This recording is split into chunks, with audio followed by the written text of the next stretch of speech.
dulu ya. Perkenalkan, nama Ibu Hairunisa, bisa dipanggil Nisa.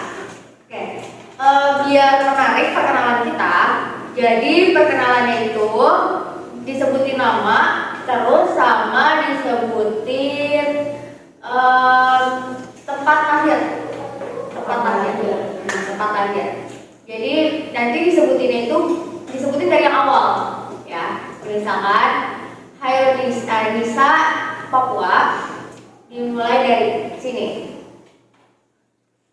Iin Cilegon, Disebutin dari awal. Nisa Papua, Iin Cilegon, Nisa Papua, Iin Cilegon, Resi Tangerang. Nisa Papua, Iin Cilegon, Resi Tangerang, Nisa Serang. Ibu Nisa Papua, Iin Cilegon, Resi Tangerang, Risma Serang, Cherry Serang. Ibu Nisa Papua, Ibu Iin Cilegon, Resti Tangerang, Risma Serang, Cherry Serang, Dilas Serang. Ibu Nisa Papua, Iin Cilegon, Resti Tangerang, Risma Serang, Cherry Serang, Dilas Serang, Mawas Serang. Nama Cilegon. Maaf, sorry. Nisa Papua, Iin Cilegon, Resti Serang, Risma Serang, Cherry Serang. Resti bukan Serang. Sorry maaf. Gak fokus. Ulang. Nisa Papua, Iin Cilegon, Resti Tangerang, Risma Serang, Cherry Serang, Fadila Serang, Mawar Serang, Nova Cilegon. Oke, udah saling kenal kan ya sekarang ya? Iya. Iin tadi, Nova lahirnya di mana? Cilegon, Cilegon. Mawar tadi Resti lahirnya di mana? Tangerang. Oke, karena udah saling kenal, mungkin kita mulai aja. Sebelumnya udah tahu belum sih kita tuh hari ini mau ngapain? Ngapain sih Bu? Jadi siang hari ini kita mau melakukan bimbingan kelompok. Ada yang tahu nggak bimbingan kelompok itu apa sih? Baru pertama kali. Baru pertama kali. Iya. Jadi belum pernah ya? Pernah? Belum. Baru dengar. Oke. Jadi bimbingan kelompok itu adalah salah satu layanan dari bimbingan dan konseling, di mana kegiatannya itu secara berkelompok dan ada dinamika kelompok. Di mana dinamika kelompok itu kita itu harus saling berinteraksi satu sama lain, saling memberikan argumen, saling memberikan pendapat. Nah, di dalam satu kelompok itu ada yang namanya pimpinan kelompok yang akan dipimpin oleh saya sendiri, dan juga adanya anggota kelompok, di mana itu adalah Anda dan sekalian di sini semuanya adalah anggota kelompoknya. Nah, sebelumnya kalian datang ke sini secara sukarela atau secara paksa nih? Sukarela ya, berarti gak ada paksaan ya. Oke, jadi nanti topik-topik yang akan kita bahas adalah topik-topik terkini yang sedang viral ataupun topik-topik yang memang sedang panas-panasnya. Tapi yang akan kita bahas adalah pembahasan-pembahasan yang berasal dari luar dari diri kita. Terus, gimana? Dalam bimbingan kelompok ini tujuannya itu untuk mengembangkan potensi-potensi diri kita dalam pengembangan komunikasi ataupun pengembangan potensi-potensi lainnya. Oke, jadi dalam bimbingan kelompok itu ada dua topik. Ada topik tugas, ada topik bebas. Nah, untuk topik tugas itu adalah topik yang berasal dari saya sendiri. Sedangkan topik bebas itu adalah topik yang akan dikemukakan oleh kalian. Gitu. Jadi untuk sampai sini ada yang mau ditanyain nggak? Komentar Bu, Apa? dinamika kelompok itu apa Bu? Ya, jadi dinamika kelompok itu adalah di mana dalam satu kelompok, kita kan berkelompok nih. Dalam satu kelompok itu harus adanya interaksi aktif dalam berkomunikasi. Jadi ada timbal balik dari satu sama lain, jadi nggak ada yang diam. Dinamikanya itu harus hidup. Misalkan dari Mawar mengumumkan pendapatnya, nah nanti ditimbal balikan oleh Iin. Begitupun yang lainnya. Jadi semuanya bergantian untuk memberikan argumentasi. Ada yang mau tanya lagi nggak? Oke. Berarti udah siap ya untuk melakukan kegiatan dengan kelompok ini? Siap. Oke. Kalau udah siap, berarti sekarang dipersiapkan, dirapiin dulu mejanya, handphonenya diletakin, jangan dimainkan ya. Oke. Sebelumnya tadi kan bakal ada 2 topik, ada topik bebas sama topik tugas. Nah, kalian mau pakai topik bebas atau topik tugas? Bebas. Bebas. Oke, kalau misalkan ingin menggunakan topik bebas, kira-kira siapa yang mau memberikan topiknya? Oke, boleh Rizka dulu. Aku mau majuin topik tentang bullying. Kenapa bullying? Karena banyak gitu di zaman sekarang orang-orang yang kayak secara terang-terangan ataupun secara halus gitu membuli orang lain. Oke, bagus. Selanjutnya Cherry boleh topik Topik ini Bu, apa namanya, penurunan angka pernikahan. Tuh, karena kalau misalkan lama-lama angka pernikahan itu turun, populasi manusianya. Oke. Ini dua topik ini cukup menarik ya. Jadi kita voting, oke? Jadi kira-kira siapa yang mau topik yang pertama? Oke, ada 2 orang. Yang mau topik kedua? Oke, karena lebih banyak topik yang kedua, jadi kita pakai topik yang kedua ya, penurunan angka pernikahan. Oke, Cherry boleh dijelaskan? Ya, jadi kayak teman-teman pasti lihat kan, bahwasanya di media sosial juga banyak banget gitu yang orang-orang tuh takut gitu untuk menikah gitu kan, karena banyak faktornya juga gitu. Itu kan urgent banget ya untuk dibahas di kali ini gitu. Mungkin teman-teman juga ada yang berpendapat satu pendapat dengan saya bahwasanya angka perceraian, angka pernikahannya itu jangan sampai terus menurun setiap tahunnya gitu. Pasti dibalik itu semua kan ada faktor tuh, ya kan? Menurut teman-teman kira-kira faktor apa sih ya yang menyebabkan itu terjadi gitu sampai turun gitu angka pernikahan di Indonesia khususnya? Kayaknya karena kalau misalnya kenapa pernikahan bisa turun di Indonesia, udah bisa proses gitu. Kayak misalnya enggak jadi deh. Kenapa bisa turun? Karena begini, misalnya saya tuh kalau udah punya kerjaan, saya tuh nggak butuh loh dinafkahin. Jadi saya tuh karena saya udah merasa puas sama diri saya, ya udah kenapa milih pasangan yang bakal nantinya nimbulin masalah lagi. Gitu ya. Sekarang dia udah apa tuh finansial punya udah enak lah pokoknya nggak mikirin ekonomi juga. Tapi bisa juga nggak sih kalau misalnya pernikahan itu tuh kayak gitu gara-gara dari cewek ya, yang mungkin punya trauma dari masa kedekatannya. Terus habis itu karena dari trauma itu kan otomatis kalau cewek ya kalau punya trauma kan pasti dia lebih meningkatkan diri kan. Nah dari dalam pernikahan ini dia tuh udah yang nggak butuh, buat apa sih saya nikah, nggak butuh buat jadi beban, kan ada yang pikiran kayak gitu. Iya nggak sih? Ada juga mungkin yang kayak dari diri dia itu belum siap untuk menikah dia. Kayak umur segini tuh saya belum pantas untuk nikah gitu. Tapi kan kebanyakan dari apa ya, kayak masih banyak gitu padahal orang yang menikah sebelum waktunya kayak gitu. Tapi dia merasa kalau dia itu belum pantas untuk menikah. Batas dari segi finansial, dari segi batinnya mungkin gitu ya. Tapi kalau menurut saya karena ini juga sih kan karena kita udah di era digital ya, kita sering nonton TikTok segala macam berita-berita yang tentang perceraian gitu. Jadi ya kita yang bikin kita takut buat nikah, salah satunya misalnya. Pendekatan saya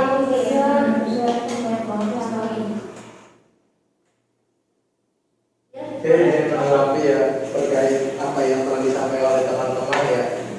Nah, dari faktor-faktor tersebut sih ya memang itu apa ya ada kemungkinan sih menjadi salah satu faktor dari yang lain dari karena rasa takut atau rasa takut, rasa trauma, kemudian juga karena sudah mengaktualisasi dirinya itu sudah cukup dan sudah dianggap mampu lah, walaupun hidup tanpa keluarga juga gitu kan ya. Mungkin sih bisa jadi kemungkinan. Namun kalau menurut saya pribadi ya, hal-hal tersebut atau faktor-faktor tersebut ya, untuk kita ya itu jangan sampai jangan sampai kita mengikuti lah gitu. Maksudnya tidak dibenarkan lah faktor tersebut untuk kita tidak menikah gitu. Karena dengan menikah juga kita banyak banyak pintu-pintu rezeki, kemudian banyak rasa batin juga kadang bisa terpenuhi gitu. Sekaligus bukan mewariskan sih, menambah keturunan. Intinya agar dari diri kita nih mempunyai keturunan gitu, jadi mewariskan lah gitu. Masa ketika kita hidup, ketika kita bermanfaat untuk orang lain, kita bisa ini, tapi gak ada yang diteruskan kan sama saya sana gitu. Jadi seperti itu sih tanggapan dari saya. Ya, ada yang mau menanggapi lagi ya? Saya setuju ya dengan pernyataan saudara Farhan. Saudara Nova, saya setuju karena memang dalam agama pun kan Nabi Muhammad itu menganjurkan untuk umatnya menikah dan memperbanyak keturunan, agar bisa mewarisi sunnah-sunnah Nabi, agar bisa seperti itu. Oke, karena kayaknya masih sudah pada lemes ya, dia untuk dibangkitin lagi semangatnya. Kira-kira ada yang punya games gak buat kita semangat dulu nih? Buat kita lanjut. Saya ibu. Oke, boleh dilakukan. Namanya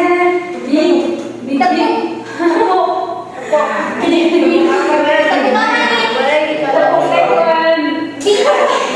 Gimana yang kalau misalnya taekwondo sekali kan semuanya sekali. Oh, iya.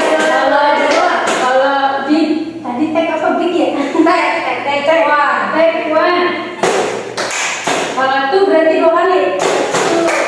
Kalau 3 nanti gimana?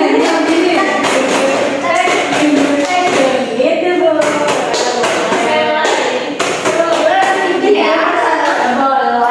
Berarti saya ngikut ya bu. Enggak dong bu. Taekwondo. Yang salah dia apa ibu? Yang salah bisa bikin salahnya lagi. Iya, boleh. Digital kali. Dapat ya. Yang ada. Taekwondo. Take 2. Take 3. Ayo dia belajar. Kasih salah ya? Iya dia salah. Begini. Berarti gak ada nada. Gitu. Gak ada nada kita.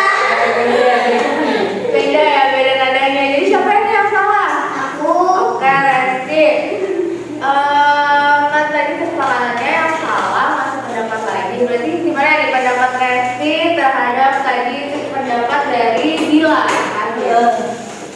Coba ulangin lagi pendapatnya Dila. Jadi kan ya tadi ya saya lanjutkan dari pendapat novel bahwa memang kan agama juga menganjurkan untuk menikah dan keturunannya tetap ada mewariskan. Tapi biasanya tuh kalau zaman-zaman begini kan ada yang beberapa yang malas gitu kan. Itu lebih maksudnya lebih ke yang cewek, yang dari ceweknya kan dari cowoknya sih yang malas kita tuh. Dua-duanya itu Karena iya, benar biasa banyak banget gitu. Karena emang mungkin lapangan pekerjaan udah banyak gitu ya. Dan orang-orang juga udah tajir gitu. Yang butuh laki gitu, yang laki juga acting. Kalau yang laki mah sering namanya pasti main cewek gitu. Ini kan penurunan kan, bukan berarti kita nggak bisa, berarti kan penurunan yang harusnya misalnya di 2024 setelahnya yang berapa persen gitu menurun, bukan berarti belum nikah kan, menurun doang kan, otomatis mungkin kenapa mereka pada gak milih menikah dulu, mungkin mengejar karir, mengejar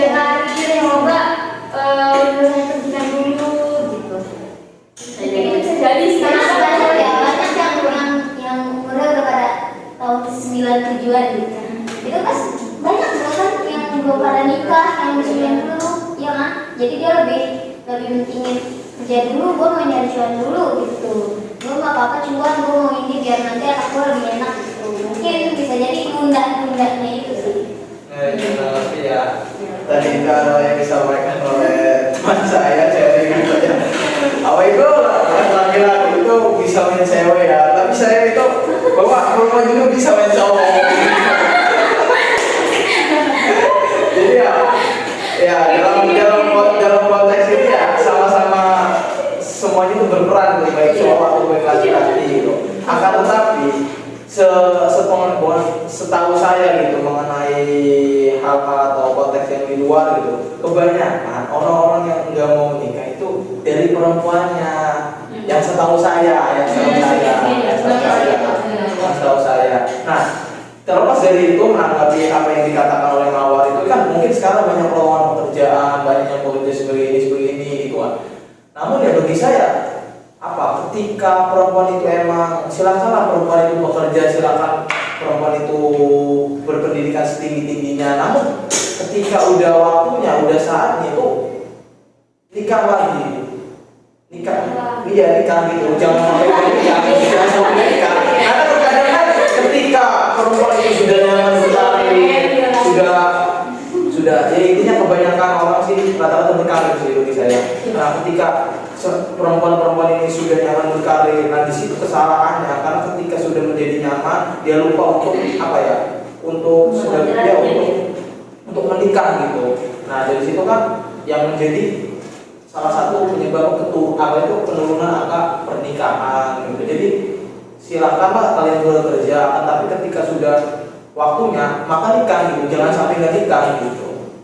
Tapi kalau misalnya emang takdirnya kita nggak menikah, takdir apa pilihan?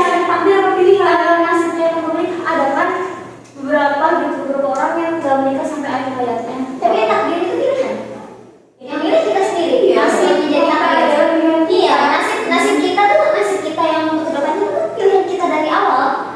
Kita tuh mau kayak gimana gitu. Kalau misalnya dia takdirnya nggak nikah nih ya. Dia takdirnya nggak nikah sampai jadi perawan tua gitu. Iya. Nah itu kan pilihan dia. Gara-gara mungkin dia masih berpikir enggak saya mau nyari ini, kan bisa jadi dari situ loh. Mulai dari nyaman kerja yang sering kerja itu tuh bisa jadi itu pilihannya. Maka dia takdirnya tidak menikah karena bilangnya belum nggak ada calon suami lah, nggak ada banyak lah gitu.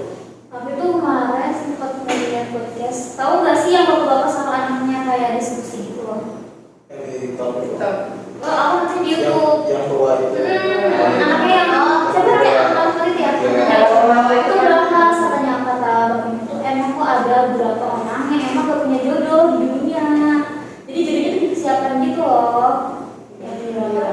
Iya, berbicara soal itu sih sebenarnya ya apa yang benar yang dikatakan oleh Reski sih sebenarnya nikah itu ya gimana maksudnya kita mau menikah atau tidak ya bukan ketika kita diam saja kemudian sudah ada yang datang. Sebenarnya kan esensi dari jodoh itu dijemput itu, bukan menunggu. Kalau menunggu mah tuh gimana gitu. Kalau misalnya orang tidak datang malam maka ada gitu semua itu dijemput lah gitu. Cewek juga cewek juga harus dijemput. Baik cewek pun cowok. Gimana sih cara ngejemput jodoh itu? Iya maksudnya Jangan diem aja. Iya maksudnya kita mau bicara ibaratnya jangan maksudnya kalau misalkan kita suka sama orang ya udah ungkapkan lah gitu. Maksudnya jangan kayak sok jual mahal gitu. Boleh jual mahal tapi ya ketika ada orang datang kan kadang kita pilih gitu, disuruh milih bingung kan gitu. Makanya dari situ kan jangan bingung gitu, tentukan aja lah pilihannya gitu agar ya ketika kedepannya siapa tahu kan cocok gitu terus nikah itu gitu. Jangan cocok nikah, itu juga harus dipertimbangkan gitu. Iya kan semua langsung cocok aja kan cocok. Yang pertama hati ketertarikan. Iya sih benar. Makanya kalau dalam agama Islam kan pasti ada yang namanya ta'aruf gitu kan. Nah itu kan ta'aruf buat perkenalan gitu. Bagi yang kayak dari jauh melihat pandangan pertama anjir. Itulah yang kira-kira nih. Kalau di Indonesia sendiri nanya ya teman-teman, ada nggak sih gitu Nggak ada kan melarang orang nggak boleh nikah? Nggak ada kan? Ada nggak sih? Enggak ada. Wah, Melarang nggak boleh nikah. Siapa yang maksudnya gimana? kalau misalkan nih, ya Allah, bukan ya Allah, maksudnya saya nggak mau nikah gitu, terus negara nggak bisa melarang kan? Iya, karena itu ada tadi tuh karena ada undang-undang hak asasi manusia.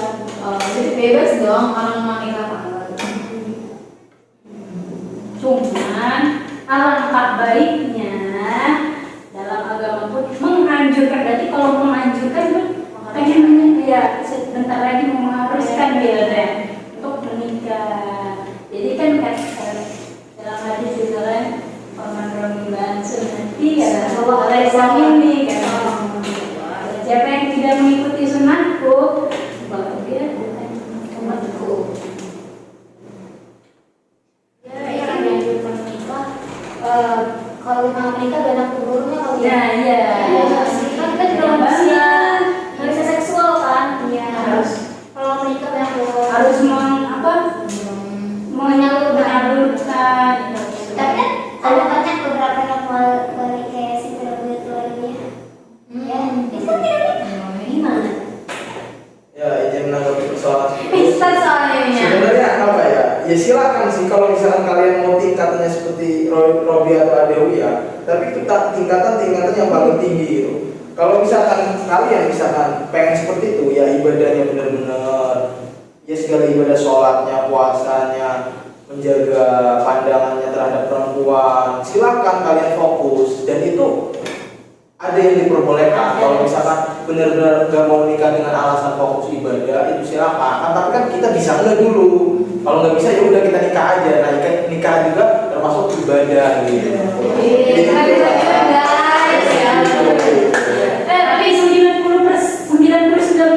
untuk orang-orang saat ini, untuk perempuan saat ini kayaknya mungkin belum ada yang derajatnya setinggi itu. Ya mungkin ya mungkin ada yang 90 berapa persen tadi mas? Iya pokoknya kayaknya nggak ada yang kayak ibadahnya mungkin yang Sekentol gitu. ya mungkin ada cuma kayaknya nggak bisa sesuluk ya tertinggi kan itu tuh mencapai suluk tertinggi sampai Robiah sendiri itu menganggap kalau siksaan itu adalah cintanya dari Tuhan gitu. Kan kita belum ada yang mencapai tingkatan itu. Tapi pernah nggak sih ngedengar istilah semakin sukses cewek itu semakin dia tuh enggan nikah. Sebaliknya kalau cowok tuh semakin sukses tuh dia pengen cari pasangan. Iya, kenapa sih gitu? Kenapa? Ya. Kalau dari laki-laki seperti apa? Apa tadi semakin sukses laki-laki Semakin banyak, tapi semakin butuh gitu. ya semakin Pendamping. ya karena apa ya bagi laki-laki itu ya ketika tidak menikah itu bukan persoalan karena menyangkut walaupun laki-laki itu sukses segala macam tapi kan kebutuhan batinnya itu belum tentu sukses gitu. Secara segi finansial memang sukses tapi kebutuhan batin belum tentu sukses gitu karena ya kan ya seperti itulah laki-laki itu tidak terlalu bias atau habis-habisan terhadap finansial gitu namun ya kalau misalkan punya keluarga terus sukses itu ya sebuah kebahagiaan tersendiri lah gitu. Nah kembali dari itu kenapa saya balik nanya nih kenapa perempuan yang semakin sukses itu yang nggak mau menikah? Kalian tuh merasa ini nggak sih? Cukup. Kayak merasa cukup ya. Jadi kayak mereka bilang buat apa ada suami gitu. Kan beberapa orang kan yang punya suami pasti otomatis dari kayak finansialnya kan dari suami. Nah dia merasa finansial dia cukupi dengan sendirinya dengan kerja keras dia sendiri dia sukses gitu ya tanpa butuh bantuan yang lain nih gitu. Jadi dia merasa itu udah nggak usah nikah udah lah gitu. Orang gue juga bisnis sendiri kan gitu maksudnya rasa kasarnya. Terus mungkin kalau pemikirannya takutnya ketika dia nikah apa yang bahagia malah langsung itu loh hancur ya Ya apa ya? Kalau menanggapi ya kalau misalkan seperti itu sih berarti kan ketika perempuan itu melihat pernikahan itu berarti melihatnya kesuksesan. Kalau dalam arti kesuksesan itu melihatnya uang. Kan kalau misalkan ya apa yang dikatakan oleh Resti, kan misalkan cukup nih ketika menikah, saya udah alasan untuk menikah saya udah cukup. Nah berarti kan melihat pernikahannya itu ingin dimanfaatkan, gitu, ingin banyak apa ya pemasukan gitu, tapi tidak melihat dari sisi ketika menikah itu akan melahirkan apa gitu. Kan salah satunya memperbanyak keturunan. Tapi dia kan salah satu dengan cara menikah. Gitu kan. Iya, Mungkin misalkan wanita yang emang benar-benar sudah tidak karir, kalau misalkan dia menikah terus dia punya anak, nanti kayak karirnya berhambat gak sih sama anak tersebut gitu. Jadi dia nggak menikah. Karena ya kan zaman sekarang tuh apa-apa mahal ya.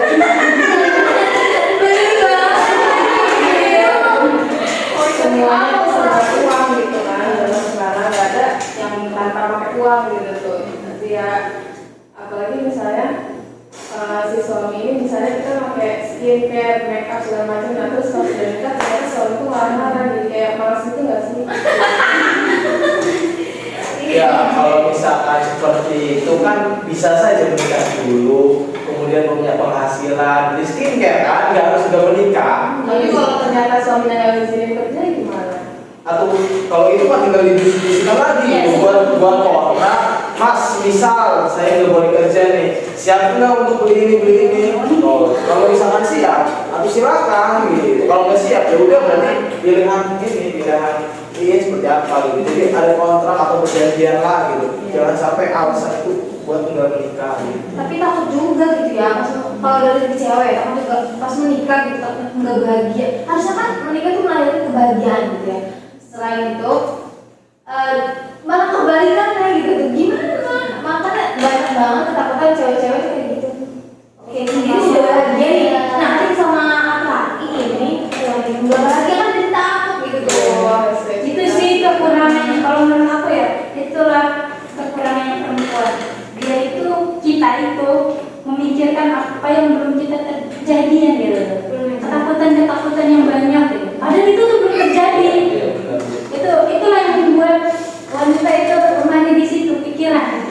Iya benar apa ya. Saya sebenarnya apa sih dengan apa ya dengan Nur Fadila gitu. Jadi perempuan itu banyak overthinking. Padahal Pak ya, sebenarnya adanya masalah kebahagiaan itu dari diri kita sendiri, gitu.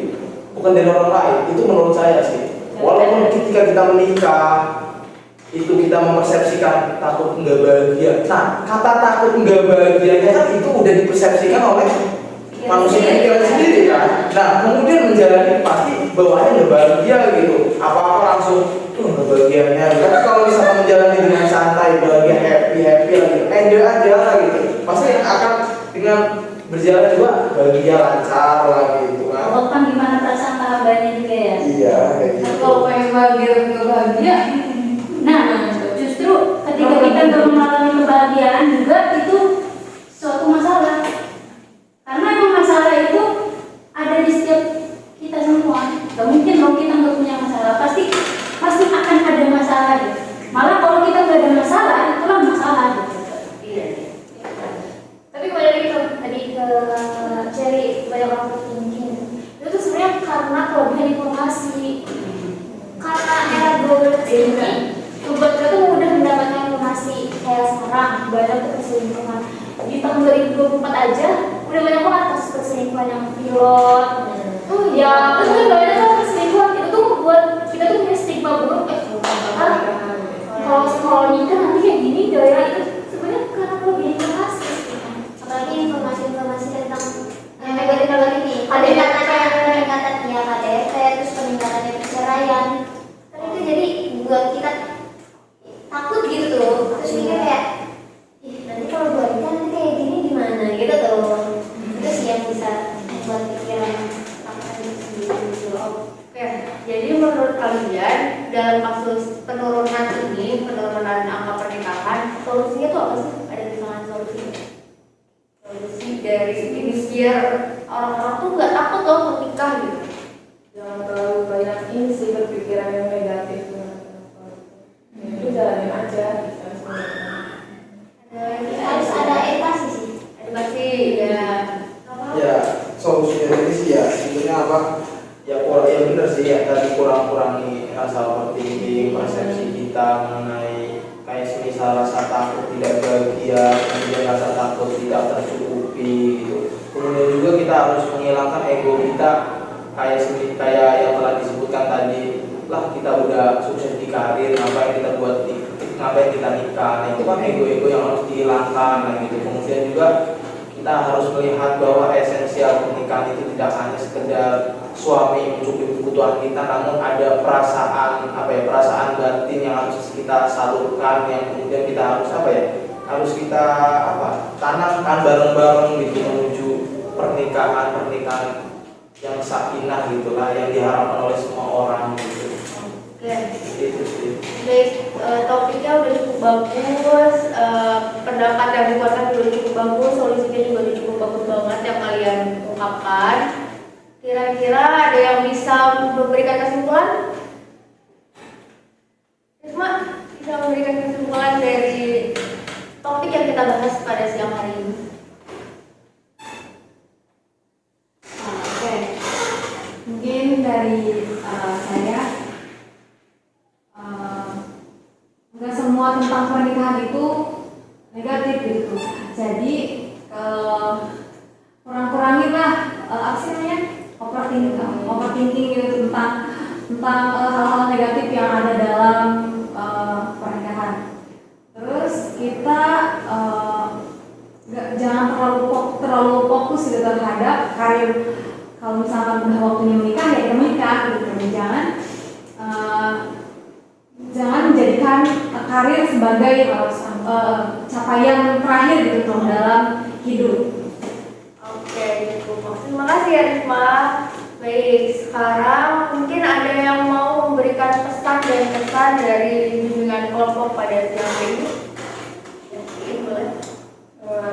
Kita bisa tahu apa dampak buruk dan lingkungan positifnya, terus kayak kita bisa tahu nih solusinya harus kayak gimana, karena kayak tadi gak boleh overthinking yang berlebihan gitu.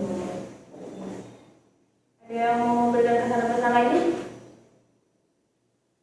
Ini cukup. Ya, cukup. Baik. Baik, mungkin cukupkan bimbingan kelompok pada siang hari ini. Dan tadi kan kita ada 2 topik ya yang harusnya dibahas. Iya.